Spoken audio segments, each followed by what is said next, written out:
Bonjour, bienvenue à toutes et à tous. Aujourd'hui, il était une fois LCI.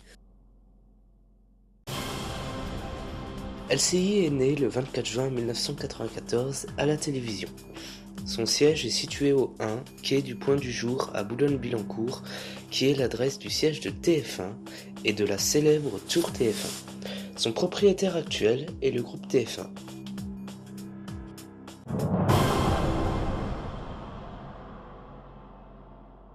La chaîne de télévision LCI est née le 24 juin 1994.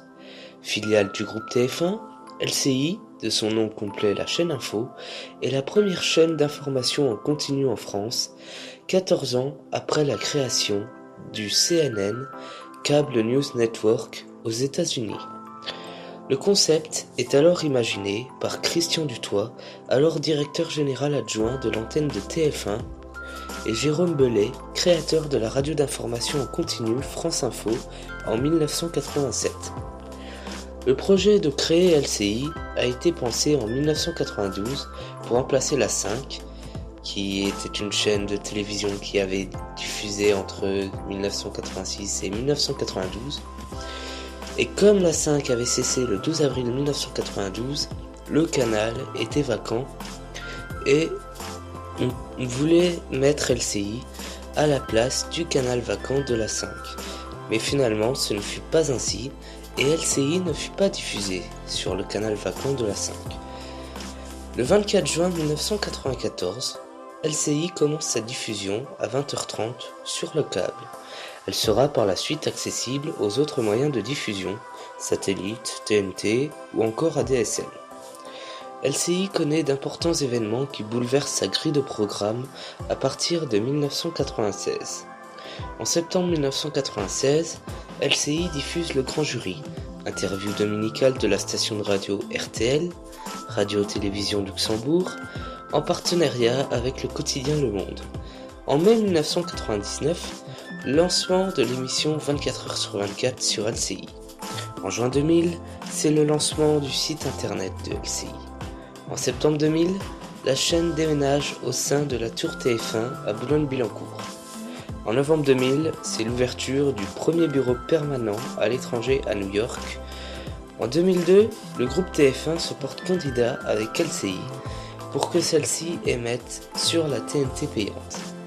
Le 26 juin 2002, après une audition au CSA, LCI est sélectionné aux côtés d'une autre chaîne d'information en continu, iTélé du groupe Canal+.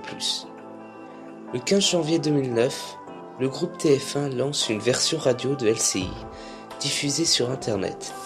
Nommée LCI Radio, reprenant les contenus de la chaîne LCI, et elle les complète en produisant des programmes spécifiques et inédits. Toutefois, au début de l'année 2011, le groupe TF1 décide de fermer la station, sans doute par un manque d'audience. Le 4 novembre 2009, le site web de LCI devient TF1 News. En janvier 2014, le groupe TF1 demande au CSA de faire passer LCI sur la TNT gratuite. Cette demande est rapidement suivie de celle du groupe M6 avec Paris Première et du groupe Canal+ avec Planète Plus. Le 29 juillet 2014, le CSA annonce que les 3 requêtes sont rejetées, ce qui devait entraîner la fermeture de la chaîne dès le 1er janvier 2015. Mais faute d'avoir pu devenir gratuite et écartant toute offre de reprise ou de partenariat, notamment avec les quotidiens Le Figaro ou Le Monde. Le 23 septembre 2014, la direction de LCI a annoncé son intention d'abandonner le hard news, qui est l'info en continu, dominé par ses concurrents BFM TV et CNews, au profit de l'analyse.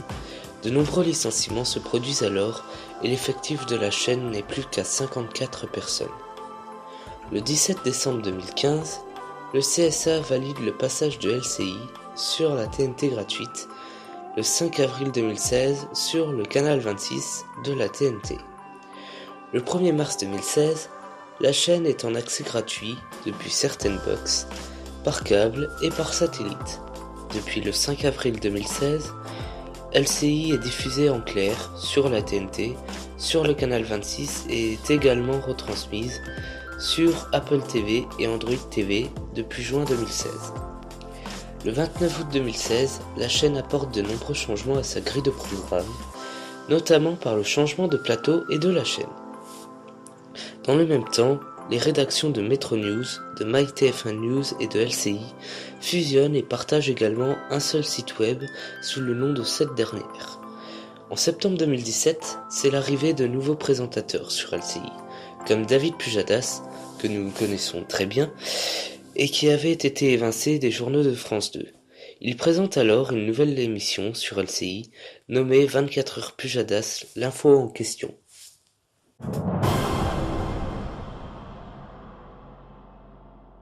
Concernant l'identité visuelle de LCI, nous pouvons voir que le logo de LCI est quasi identique au logo de TF1, puisque le logo reprend les trois couleurs de TF1, à savoir le rouge, le bleu et le blanc.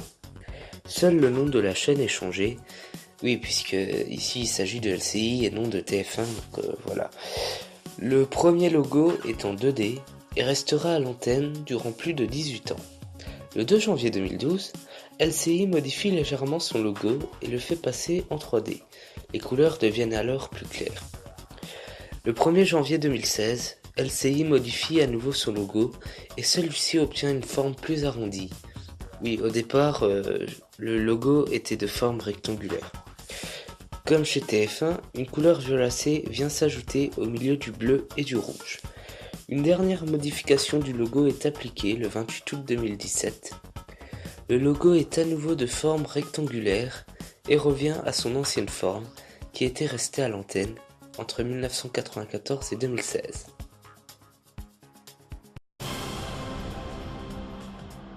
Merci de m'avoir écouté. On se retrouve prochainement, la semaine prochaine, pour un nouveau numéro de Il était une fois qui sera consacré à Chérie 25. Sur ce, bonne journée à toutes et à tous.